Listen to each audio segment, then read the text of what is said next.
आज हम रिव्यू करेंगे बिजनेस लॉ एंड एथिक्स दिसंबर 2024 के पेपर के बारे में। मैं यहाँ पे एमसीक्यू के सॉल्यूशंस नहीं देने वाला हूँ, या फिर मैं सजेस्ट नहीं करूँगा कि आप एमसीक्यू के सॉल्यूशंस देखो। आप फाइनेंशियल अकाउंटिंग की तैयारी करने के लिए लग जाओ। जो हुआ सो हुआ, मतलब अभी हम कुछ चेंज नहीं कर सकते। अगर आपका स्कोर लेस आया तो आपको एंजाइटी होगी, डिप्रेशन होगा। इसकी वजह से आप एमसीक्यू का सॉल्यूशन मत ही देखो। देखो यहाँ पे एमसीक्यू के बारे में मैं बात करूँ तो एमसीक्यू मॉडरेट लेवल के थे, इजी लेवल था, इतना कुछ हाइप नहीं थे। और एमसीक्यू बैंक में से बहुत सारे एमसीक्यूज थे, और प्रीवियस ईयर क्वेश्चन में से 3 एमसीक्यू थे। जो हमने पीडीएफ सेंड किया था वहाँ से 3 एमसीक्यू आए हुए थे। मैं आपको बता देता हूँ कौन से वो एमसीक्यू थे। और ये जो 4 नंबर वाला एमसीक्यू है वो एमसीक्यू बैंक में से है। 5 नंबर वाला एमसीक्यू जो है वो अपने पीडीएफ से था। 6 नंबर वाला एमसीक्यू जो है अपने पीडीएफ से था, वो जो कि प्रीवियस ईयर क्वेश्चन का मैंने कंपाइलर बनाया था। और 15 नंबर का जो एमसीक्यू है ना, ये भी एक पीडीएफ में से था। तो जिसने भी वो पीडीएफ किया होगा उसका तो 6 मार्क्स ऐसे ही मिल गया होगा आराम से। और वैसे भी इजी वाले एमसीक्यूज थे, इतना कुछ हार्ड नहीं था। एमसीक्यूज का हो जाने के बाद मैं आपको बता दूं ये क्वेश्चंस पे।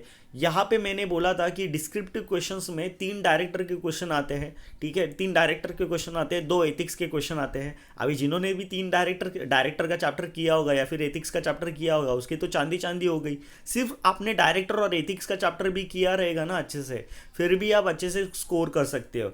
उसके बाद में मैं आपको बता दूं, यहाँ पे कॉन्ट्रैक्ट एक्ट का बारे में मैंने बताया था कि बेसिक कॉन्ट्रैक्ट का क्वेश्चन आता है यहाँ पे। उसके बाद में मैं आपको बता दूं, नीचे यहाँ पे मुझे लगा था कि एजेंट का क्वेश्चन आएगा, बट यहाँ पे श्योरिटी का क्वेश्चन आया, जो कि डिस्चार्ज ऑफ श्योरिटी का था।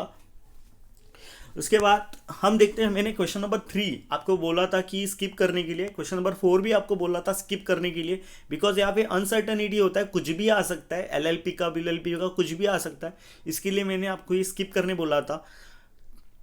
क्वेश्चन नंबर 5 में देखा जाए तो यहाँ पे मुझे लगा था कि शेयर कैपिटल का क्वेश्चन आ सकता है, बट यहाँ पे उन्होंने लिफ्टिंग ऑफ कॉर्पोरेट वैल्यू दिया था, जो कि इजी क्वेश्चन था, इतना कुछ हार्ड नहीं था कि मैनेजेबल नहीं हो सकता, आ सकता था, इजी हो सकता था। डायरेक्टर्स का एक क्वेश्चन आया था, रिम्यूनरेशन ऑफ डायरेक्टर, जो कि छोटा सा ही है, और अच्छे से आप 7/7 नहीं तो 6 भी ले सकते हो इसमें।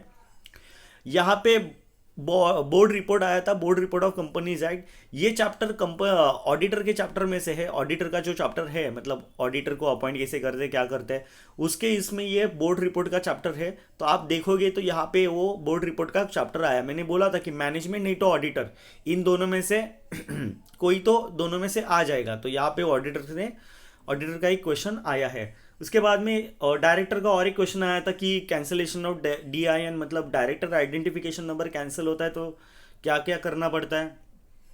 उसके बाद में एथिक्स के 2 क्वेश्चन आए थे, काफ़ी इजी वाले क्वेश्चन थे।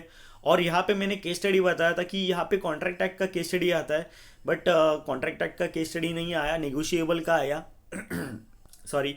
और ये केस स्टडी वैसे भी इजी वाला था, ज़्यादा कुछ हैट्रिक लेने वाला नहीं था। आप भी अपने मन से प्रोविजन बना के भी वो बना सकते थे, इतना कुछ टेंशन लेने वाली बात नहीं था।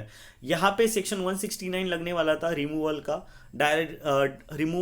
मतलब डायरेक्टर को रिमूव करते उसका मतलब करना चाहिए नहीं करना चाहिए, इलीगल है लीगल है, उसके बारे में पता लगाना था। रिमूवल ऑफ डायरेक्टर के प्रोविजंस लिखने थे। प्रोविजंस लिखने के बाद इन द प्रेजेंट केस लिख के कंक्लूजन देना चाहिए था, जो कि उन्होंने मांगा था। तो बस पेपर काफ़ी इजी नहीं बोल सकता, बट हाँ मॉडरेट था, इतना भी मुश्किल नहीं लगा मुझे।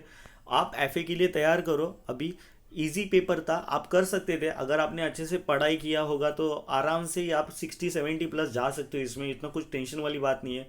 और एमसीक्यू तो मैं यहाँ पे देख रहा हूँ कि भाई भाई भाई भाई इतने ईजी वाले एमसीक्यू ना मैंने अभी तक देखे नहीं है। हाँ, ये पर्सन टू पर्सन डिफर करता है कि ईजी है, मीडियम है और हार्ड है, ठीक है। ये मुझे ईजी लगे, आपको हार्ड लग सकते हैं, मैं आपके सेंटिमेंट्स हर्ट नहीं करना चाहता।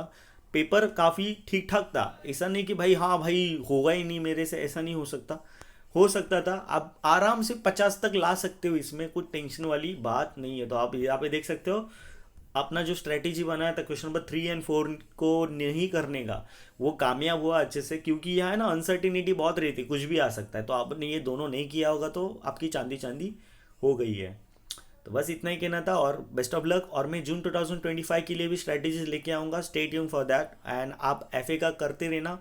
Best of luck to you.